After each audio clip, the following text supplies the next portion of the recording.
दोस्तों, जब ऑथर जय शेट्टी 18 वर्ष के थे, तभी उनके कॉलेज फ्रेंड ने उन्हें एक मंक यानी कि साधु की बातें सुनने के लिए चलने को कहा।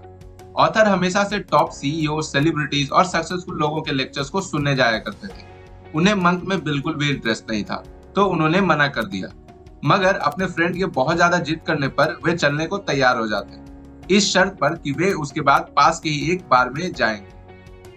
जब ऑथर वहां पहुंचते हैं तो वे पाते हैं कि लगभग एक 30 साल का भारतीय मंक, जिसने कि अपने सर मुड़वाए हुए हैं और भगवे रंग के कपड़े पहन रखे हैं, वे अपने अमूल्य एक्सपीरियंसेस के बारे में बातें कर रहे हैं। और वे बहुत ही बुद्धिमान, अच्छे वक्ता और आकर्षक व्यक्तित्व वाले पुरुष जान पड़ रहे थे। आगे मंक सेल्फलेस सेक्रीफाइस की बात करते हैं, जिसमें वे बताते हैं कि हमें पौधे लगाने चाहिए बिना उसके छांव में बैठने के प्लानिंग के। और इन सभी बातों को सुनकर ऑथर बहुत प्रभावित होते हैं और बाद में उन्हें यह भी पता चलता है कि वो मंक आईआईटी बॉम्बे के स्टूडेंट रह चुके हैं, जिसमें कि एडमिशन लेना कितना कठिन है ये आप सभी जानते हैं। इससे पहले तक ऑथर ने सिर्फ रैग्स टू रिचेस टाइप्स की स्टोरी सुनी थी, पर इस मंक ने बिल्कुल इसका अपोजिट किया था। उसने सब कुछ छोड़कर एक मंक बनना चुना और इन सब के बावजूद भी वो बहुत ज्यादा खुश, कॉन्फिडेंट और शांत रहते थे। इनफैक्ट ऑथर ये भी बताते हैं कि उन्होंने बहुत सारे अमीर और प्रसिद्ध लोगों को सुना और देखा है, मगर इनसे ज्यादा खुश इंसान कभी नहीं देखा था। और वे मंक कोई और नहीं बल्कि गौरंगा दास जी थे। सन 2002 में तिब्बत के एक मंक, जिनका नाम योंगी मेंगवा रिनपोचे था, वे मेडिसन के यूनिवर्सिटी ऑफ विस्कॉन्सिन पहुंचते हैं ताकि वहां के रिसर्चर्स उनके ब्रेन की एक्टिविटी को देख सकें जब वे मेडिटेशन कर रहे होते हैं। फिर वहां के साइंटिस्ट ने उन्हें ईईजी नामक एक डिवाइस पहनाया, जिसमें 250 से अधिक छोटे छोटे तार लगे हुए थे। और उस समय उस मंक ने 62,000 घंटे मेडिटेशन को प्रैक्टिस कर रखा था। उन साइंटिस्ट में से कुछ साइंटिस्ट ऐसे भी थे जो खुद मेडिटेशन करते थे, और इसलिए उन्होंने एक मेडिटेशन प्रोटोकॉल यानी रूल्स बनाए, जिसके अकॉर्डिंग 1 मिनट मेडिटेट करना था और फिर 30 सेकेंड्स रेस्ट करना था। ऐसे उन्हें 4 बार लगातार करने थे।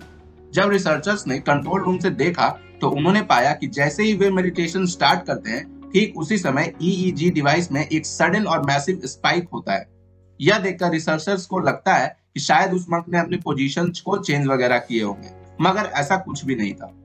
इस स्टडी से यह पता चला कि इस ब्रेन एक्टिविटी के दौरान उस मंक को कोई वार्म अप पीरियड की नीड ही नहीं पड़ी।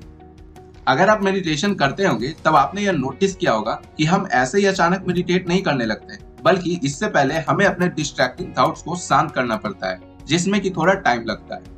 जबकि इस मंक के केस में ऐसा कुछ भी नहीं था। वो अपने पावरफुल मेडिटेशन स्टेट से इजीली अंदर और बाहर आ पा रहा था।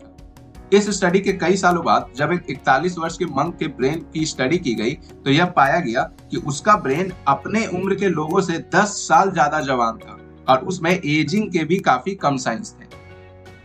ऐसे ही मैथ्यू रिकार्ड्स नामक एक बुद्धिस्ट मंक के ब्रेन को जब स्कैन किया गया तो रिसर्चर्स ने उन्हें द वर्ल्ड्स हैप्पीएस्ट मैन यानी दुनिया का सबसे खुश इंसान बताया, क्योंकि उस मंक में गामा वेव्स हाईएस्ट लेवल पर था, जो कि उनके अटेंशन, मेमोरी, लर्निंग और हैप्पीनेस को शो करता है। अब सवाल है कि आखिर हमें मंक की तरह ही क्यों सोचना चाहिए। तो दोस्तों, जिस प्रकार अगर आपको बास्केटबॉल कोर्ट को डोमिनेट करना हो तो आप माइकल जॉर्डन की स्ट्रैटेजीज अपनाओ, और यदि आपको इनोवेटिव बनना है तो आप इलोन मस्क को इन्वेस्टिगेट करोगे। ठीक उसी तरह जब आप अपने माइंड को पीस, काम और पर्पस के लिए ट्रेन करना चाहोगे तो इसके लिए मंक एक्सपर्ट होते हैं। लालच का सामना करना हो, आलोचना से दूर रहना हो, दर्द और उत्सुकता से डील करना हो, अपने ईगो को क्विट करना हो, या फिर एक ऐसे जीवन का निर्माण करना हो जिसकी एक पर्पस और मीनिंग हो, तो इन सभी चीजों में मंक एक्सपर्ट होते हैं। तो क्यों ना हम दुनिया के सबसे शांत, खुश और पर्पसफुल लोगों से सीखें, इसे खुद एक्सपीरियंस करके। दोस्तों, एक मंक पैदाइशी मंक नहीं होता, बल्कि ये आप और हम जैसे ही लोग होते हैं जो कि अपने आप को बदलना चाहते हैं। मैथ्यू रिकार्ड, जिन्हें दुनिया का सबसे खुश इंसान कहा गया है, वो पहले एक बायोलॉजिस्ट थे। एंडी पुडिकॉम्बे, जो कि को फाउंडर है मेडिटेशन ऐप हेडस्पेस के, वे पहले सर्कस में काम किया करते थे। इवन बहुत सारे मंक्स हैं जो फाइनेंस और बैंड से भी ताल्लुकात रखते थे। तो मंक बनना एक माइंडसेट है जिसे कोई भी अपना सकता है। ठीक उसी तरह इस बुक के ऑथर जय शेट्टी गौरंगा दास जी से प्रेरित होकर एक मंक की तरह आश्रम ज्वाइन करके उन्होंने मंक की तरह सोचना सीख लिया।